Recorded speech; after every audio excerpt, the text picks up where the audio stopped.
How's it going, horror fans? Okay, so now that we've started up our LaserCast channel, I'm taking a video from my Anchor Pete channel. I'm moving it on over to here, where people in the Mutant fam and all of you horror fans can appreciate. A couple months ago, I did a review of Josh Mallerman's book, Inspection.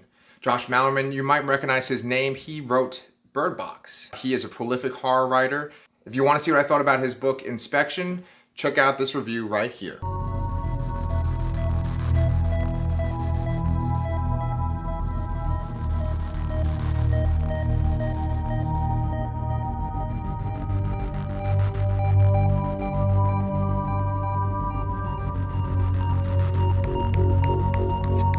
Inspection came out in 2019, and it was nominated for the Bram Stoker Award for Best Novel.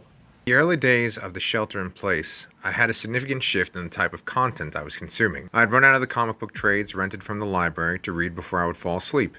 Also, I no longer needed to drive far to get to work 5 days a week, so I stopped listening to podcasts.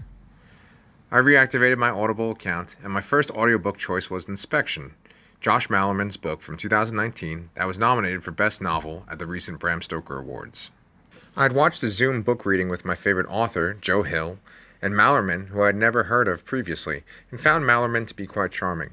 Some of his points he made about writing stuck with me, and I thought I would give one of his books a chance. I didn't want to read Birdbox because I had spoiled the entire story for myself watching an episode of The Kill Count that summarized the entire film that was based on the book.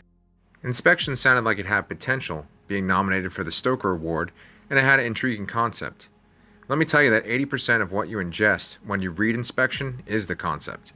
The book at times is more like the analysis of a hypothesis made by an ancient philosopher than it is a narrative. I don't know if that turns you off, but it has the exact opposite effect for me. If a book is like a beverage to consume, with the actual coffee being plot, the sugar being character development, and the milk being philosophical ideas to ponder, then I like my beverage light and sweet. The main focus of the book is on the Alphabet Boys, a group of adolescent, brilliant young men, each named with a single letter of the alphabet. Like the main character in Men in Black, our main protagonist in Inspection is simply named J. The Alphabet Boys are the subject of a massive experiment to see if humans could reach their true intellectual potential if they were raised without the idea of gender or the opposite sex. The boys are unable to question the world outside the turret, the tower within the middle of the woods, that they are unknowingly trapped in. They are spoon-fed fears of fictional viruses that will break them down and kill them should they leave the turret. Keeping the boys secure under his thumb is DAD. DAD is in charge of the Parenthood, which is the group that oversees the Alphabet Boys in the experiment, and he makes sure that the boys have a fear of being sent to the corner if they are spoiled rotten. We only learn what the corner is by the end of the book. I find it ironic that many people compare Bird Box with the film A Quiet Place, because the experience I had while watching A Quiet Place was similar to the experience I had while reading Inspection. Just like A Quiet Place, Inspection asked the reader to believe the impossible. A Quiet Place tried to provide examples of how humans could survive in a world where they would be killed if they made a sound. Inspection tries to provide examples of what it would take to raise a human being without the concept of gender and to keep them ignorant to any reference to the opposite sex. Regardless of how we interpret our own personal genders and the genders of others, I feel like the concept of gender is ingrained in every aspect of our existence. Mallerman does a thorough job pointing out that the Alphabet Boys are not taught history, and the only literature they are exposed to is propaganda, churned out by a bitter writer who is paid well by the Parenthood. It is important for Mallerman to note the absence of history and genuine literature in the Alphabet Boys' curriculum, because I have no idea how you could possibly thoroughly remove the female gender from either of those subjects. One of the supporting characters, Warren, the writer, can no longer stomach writing his novels under the pseudonym Lawrence Luxley and needs to rebel. No longer able to write tales of boys solving problems within a fictional version of the turret, Warren pens an autobiography revealing to the Alphabet Boys what his life was like before he sold his soul to the Parenthood. He also points out the tyranny of DAD and how he has been suppressing the true nature of the Alphabet Boys.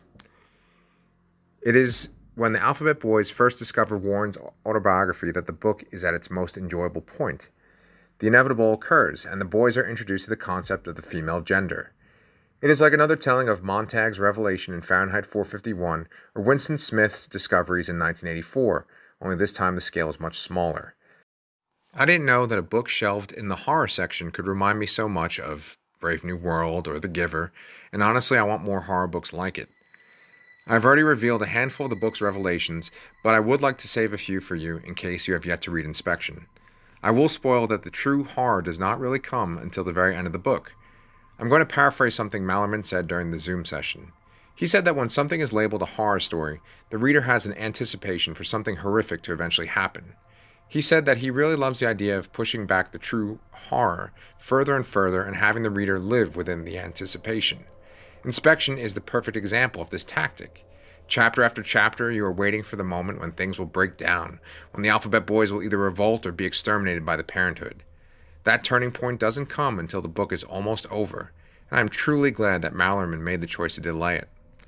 It reminds me of the dialogue between Penelope Cruz and Tom Cruise in Vanilla Sky, when she calls him a pleasure delayer.